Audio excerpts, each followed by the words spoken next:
Hi, I'm Chris Chula, Vice President of Sales Strategy for ISGF WorkSkill. And today we're going to do part 2 in our series about the unsung heroes of the American economy, skilled trade professionals. Today, we're going to talk about welders. Chances are, if you live in it, ride in it, stand on it, welders had a big part in fabricating a lot of things that we use in our life. What we want to do is talk about them, how you become a welder, and what it takes to be a welder. We're also going to talk about how welders are compensated and what types of certifications they get. Welders will remain in high demand for the unforeseeable future. Right now in the U.S., there's a deficit of 360,000 welders in the U.S. economy. 360,000. That creates an incredible opportunity for people who want to join these skilled trades. Now, what we want to do is also talk about how the bipartisan infrastructure bill is going to create even more demand for years to come. Welding is critical to all types of modern fabrication and manufacturing. Here are some types of jobs for welders and some industries they might work in. First, we have construction welders. Anything that's built, skyscrapers, buildings, even homes might employ welders. HVAC manufacturing, welders. Manufacturing welders repair and build new metal components in a manufacturing environment. They would do repairs on machines. They might actually do some fabrication of some of the components that are actually built. Structural welding, this is known as iron workers. They're the people that work on large buildings, skyscrapers in urban environments, and they'll build the skeletons that the buildings are all constructed on and hold up the whole facade. Sheet metal welders, cars, planes, boats, and HVAC. These are all things where you ride in it. You use a pleasure craft, a boat, or even the air conditioning systems in buildings or your homes will require welders. Industrial maintenance, routine repairs, or emergencies to keep heavy industries going. This could be in anything in a commercial environment. It could be in a lot of different places. Rig welders for offshore oil and gas industry, very high-paying jobs, and the offshore oil and gas industry is going to be here for many years to come. It has great high-paying jobs for welders. Pipe fitters, this is for utilities. Pipe fitters have welders that are employed on a large scale, and they're also very high-paying jobs. Here's one that most people don't think of. Shipyard welders, constructing and repairing a variety of large-scale commercial vessels. Think tugboats, think oil tankers, think ferries. These are all built or repaired in shipyards and require welders. And most of the time they require specialized welders, aluminum welders. Military welders, submarines, aircraft carriers, destroyers, repairing military equipment out in the field.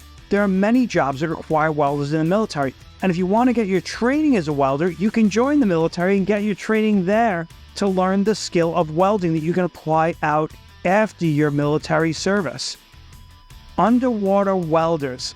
And this is one that I didn't think of. Underwater welders, deep sea underwater repairs, oil rigs, shipping, pipelines are by far the highest risk jobs in welding. So now that we know about the types of job opportunities that are out in the market for welders, let's talk about how you become a welder.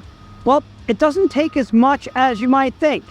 All you need is a GED or a high school diploma, and you can spend a year or 18 months at a trade school and become a welder. Or you can get the equivalent experience working in a shop. And if you get this experience, then you could be to work faster than people who get college degrees. And you could be in a skilled trade. You could be out here building the American economy and working faster than your friends who go to college.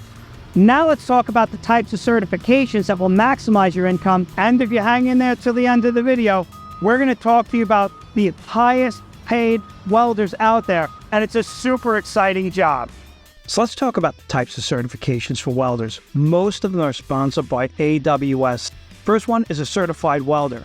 The second one is a certified welding engineer.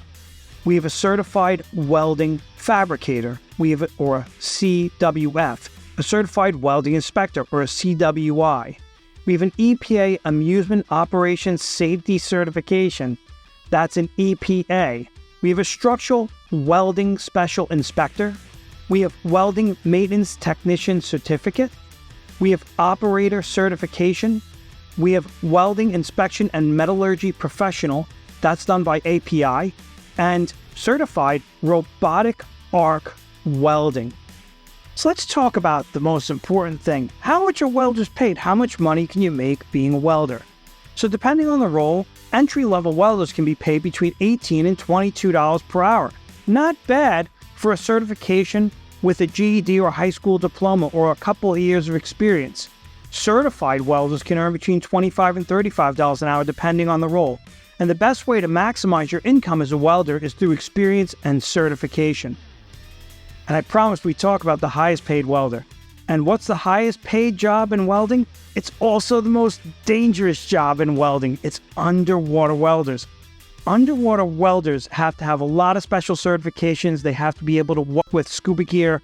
And these jobs can pay up to $150 to $200K per year for people who are brave enough and work hard enough to get these certifications. Thanks for joining us to learn about the skilled trade profession of welding. We hope this helps the welders that we place out to work and our clients looking for skilled trade professionals in welding. Next week, we're going to talk about opportunities for skilled trade professionals in concrete. Putting people to work is what we do. Informing everyone about the skilled trade profession in welding is just part of how we do it. Your success is our story. Go ISGF Work Skill.